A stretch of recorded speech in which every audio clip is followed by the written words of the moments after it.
Moray Verabotai, Shalom Uvracha, le Mishnah Brura sur le Shulchan Aruch Siman Taoresh Pehe, il dit que nos sages, ils ont instauré de lire depuis Rosh Chodesh Adar jusqu'à Rosh Chodesh Nissan 4 passages de la Torah supplémentaires aux parashiot qu'on lit toutes les semaines.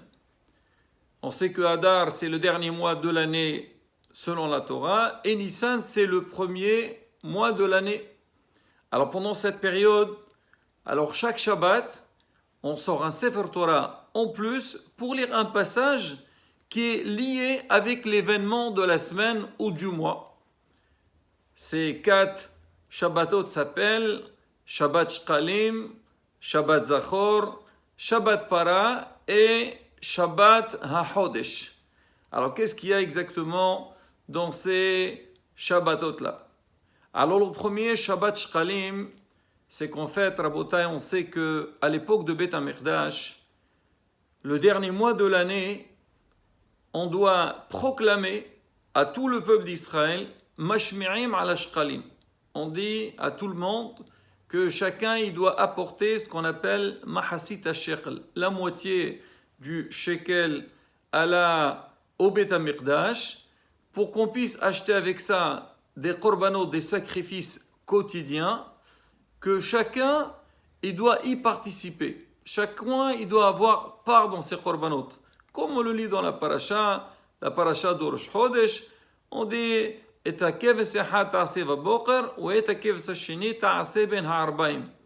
ça, c'est un sacrifice quotidien qui concerne chaque juif. Alors maintenant, comment on fait? Est-ce que chacun il va amener un korban, il va amener un sacrifice? Alors on dit, tout le monde va participer, va donner donc cette mesure, cette somme d'argent, et on considère que chaque fois qu'on apporte ce korban-là, donc on a cotisé. Mais maintenant, on ne va pas attendre Rosh Chodesh Nissan pour dire aux gens, allez Rabotai, venez, donnez vos shkalim pour qu'on puisse acheter donc les sacrifices. Alors un mois avant, alors on va proclamer, partout on va leur dire Rabotai, allez, il faut amener vos shkalim au Beth HaMikdash. Et on sait qu'aujourd'hui, malheureusement, on n'a pas le Beth HaMikdash, on dit on shalema farim sefatenu. C'est quoi qui remplace les parim, donc les taureaux, ça veut dire les sacrifices, les bêtes qu'on va approcher dans le Beth HaMikdash, c'est nos lèvres, c'est nos prières. C'est ce qu'on fait en fait tous les jours. On fait les prières le matin, Shahrit, Minha, Arvit.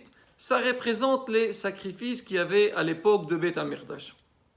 Alors maintenant, depuis qu'il arrive Rosh Chodesh, donc on annonce à tout le peuple d'Israël. On a un mois pour apporter dans le Beth HaMikdash. Alors maintenant, on dit quand est-ce qu'on va lire ce passage? On le lit le Shabbat qui précède Rosh Chodesh Adar. Maintenant, si jamais Rosh Chodesh Adar il tombe Shabbat, donc ce Shabbat-là, on sortira la paracha de la semaine, un Sefer Torah dans lequel on lit paracha de la semaine. Après, on lit celui de Rosh Chodesh, au Yom HaShabbat, et dans le troisième, on lit Parashat Kitissa. Alors on suit le principe qui dit Tadir Vesheeno Tadir Tadir Kodem, vu que toutes les semaines, on lit la Parashat de la semaine, donc le premier Sefer Torah, on lira dedans la Parashat de la semaine. Rosh Chodesh, c'est tous les mois, le début des mois, donc on lit le passage de Rosh Chodesh au Yom HaShabbat. Et le troisième, on lit Parashat Kitissa qui parle de que Kadosh Baruch il dit à Moshe Rabbeinu qui doit dire au peuple qu'ils doivent amener ce qu'on appelle Mahasit HaShekel. Au niveau de l'Haftara, donc on fera l'Haftara qui est liée avec Mahasit HaShekel, mais on rajoute avec Parashat Shkalim, et on rajoute aussi au début à la fin, donc les psukim, c'est une fois qu'on a lu toute l'Haftara, on rajoute les psukim premier et dernier du pasuk de Rosh Chodesh. Alors maintenant, donc ça c'est Shabbat Shkalim. Le deuxième Shabbat, c'est Shabbat Zachor. Le Shabbat qui précède Purim, on doit lire le passage qui se trouve dans Parashat Kitessé Zachor et asher asa lecha Amalek baderech b'sitchem Mitzrayim. On a une obligation de nous rappeler ce qu'Amalek voulu faire pour le peuple d'Israël. Quand Israël sont sortis d'Égypte, ils sont sortis la main haute, Amalek il était dérangé. Il a dit quoi? Toutes les nations ils vont avoir peur de ce peuple-là. Moi je sais, je veux essayer de faire la guerre avec eux. Même je sais qu'ils vont me battre, mais au moins j'enlève cette peur des nations du monde contre le peuple d'Israël. Alors on dit, vu que Amalek il a fait une telle action, il nous a quelque part, il a essayé de nous affaiblir, alors on a une obligation de l'exterminer. Alors on a ce passage de Parashat Zachor.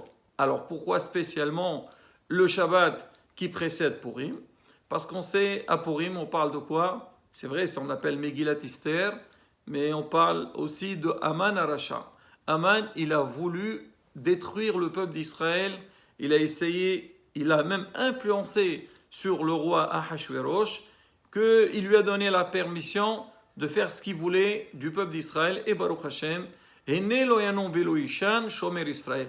Kadosh Baruch ne dort pas et il nous a sauvés, il nous a épargnés face à la xéra de Haman. Et Haman, comme lui c'est un descendant de Amalek, donc le Shabbat qui est avant, alors qui précède Purim, on va lire le passage de Zachor et Asher Asa Lecha Amalek. Comme on le dit dans la Megillah, Ve'yamim ha'ele nizkarim v'na'asim. C'est-à-dire une fois que on lit toute la Megillah, on lit l'histoire qui s'est passée avec la Xéra de Haman, l'histoire avec Mordechai, Esther et que Baruch Hashem, il y a eu la grande délivrance pour le peuple d'Israël. Alors on a écrit dans la Megillah, Ve'yamim ha'ele, ces jours-là, donc de Purim, nizkarim v'na'asim. On doit se rappeler de l'histoire et aussi on doit faire certaines actions. Si Dieu veut, on parlera dans les prochains cours, Mishloach Manot et ainsi de suite, lecture de la Megillah. Alors on dit c'est pareil aussi par rapport à Haman Arasha, Nizkarim, c'est-à-dire on fait Zachor Tasher Asalecha Amalek, on doit nous rappeler donc de ce qu'il a fait et on attendra le jour que Haman et Amalek il sera exterminé. La troisième parasha, c'est Parashat Para. On appelle Shabbat Para. Ça veut dire on va sortir un Sefer Torah supplémentaire dans lequel on va lire dans Parashat Huqam, donc le passage qui parle de la vache rousse. Alors quel rapport? Parce que on sait qu'à l'époque, donc quand on avait fait le Mishkan, alors Am Israël avait besoin de se purifier parce qu'ils vont approcher le Korban Pesach et le sacrifice donc pascal, il devait se faire avec Tahara, avec Kdusha, avec pureté. Et maintenant, comment se purifier? On avait besoin d'asperger sur les gens donc la cendre de la vache rousse.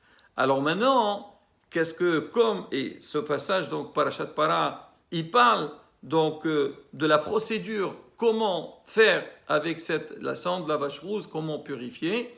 Alors nous aussi, donc on rappelle de ça, on va lire parce qu'on va commencer Rosh Chodesh Nissan, et Nissan, donc il va avoir la fête de Pessah. Alors nous aussi, on doit lire on rappelle donc de cette histoire-là, de ce qui s'est passé dans le passé. Alors on lit ce passage. Et en même temps, on va prier à Kadosh Baruch Hu, on va lui dire Kadosh Baruch Hu, de la même manière que le peuple d'Israël a été purifié dans le passé.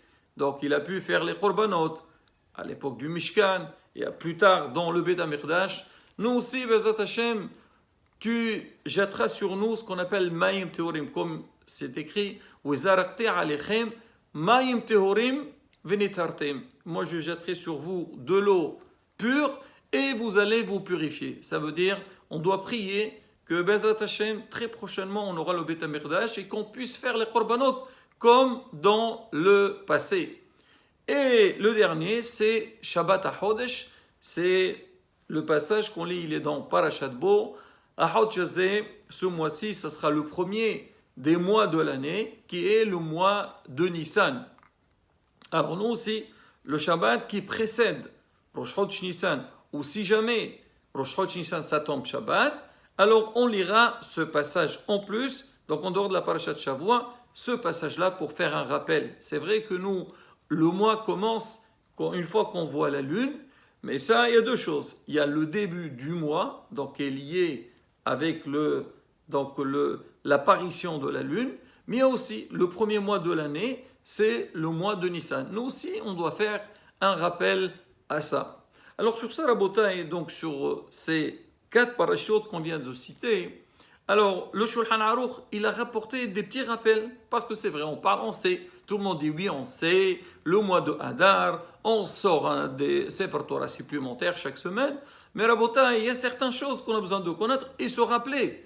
Déjà, on ne sort pas tous les Shabbatot, il y a des Shabbatot qu'on ne sort pas un Sefer Torah supplémentaire.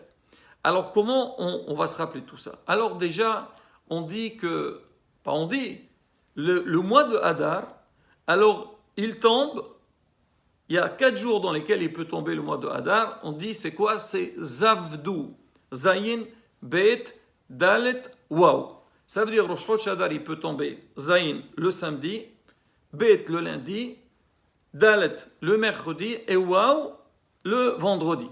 Alors maintenant, Rabotai, pour savoir quand est-ce qu'il tombe Purim. Alors si Rosh Chodesh, par exemple, il tombe Shabbat, Purim, il tombera vendredi. Donc on fait le tour de 2 semaines, 14e jour, c'est la veille. Si jamais il tombe le lundi, Purim, c'est dimanche. S'il tombe Rosh Chodesh, il tombe mercredi, Purim, c'est mardi. Si Rosh Chodesh, il tombe vendredi, alors Purim, il tombera jeudi. Ça, c'est Zavdou, c'est Rosh Chodesh. Maintenant, par rapport à ces dates-là, alors les 4 parachiotes qu'on vient de citer, alors des fois, il y a un des Shabbatot où on ne va pas lire. Comment on fait? Sur ça aussi, Shulchan Aruch, il a donné un signe simple pour se rappeler.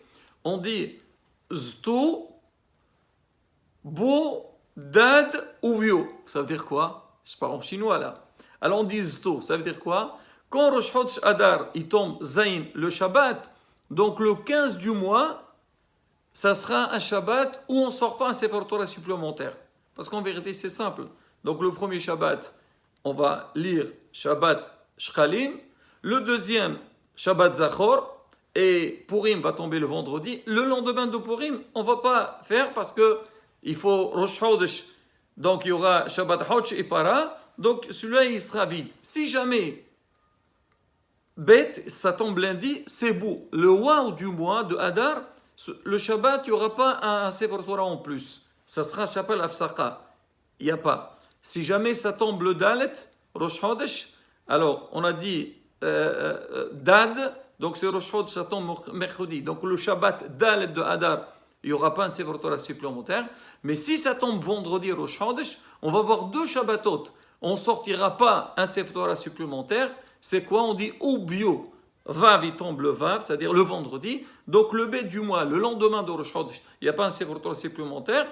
Et aussi le 16 du mois, c'est-à-dire parce que le 16 Ubio, c'est Yodouab, donc il n'y aura pas un Sefer Torah supplémentaire. Là, voilà Rabotai, donc un petit peu on va dire un petit résumé sur ces Shabbatot, mais Rabotai, encore une fois, c'est des moments qui sont très forts pour nous. Déjà, c'est un rappel du passé. Et on va dire, aïe, à l'époque, on faisait les korbanot, aujourd'hui, on ne fait plus. Pourquoi? Parce qu'il n'y a pas le Beth Amikdash. On va se rappeler aussi des Nissim, des Niflaot, les miracles, et on priera aussi, Bezat Hashem, qu'Akadosh Baruch Hu nous envoie la Géoula Shlema, B'mirabi Ameno. Amen, Ken Yeher Rason.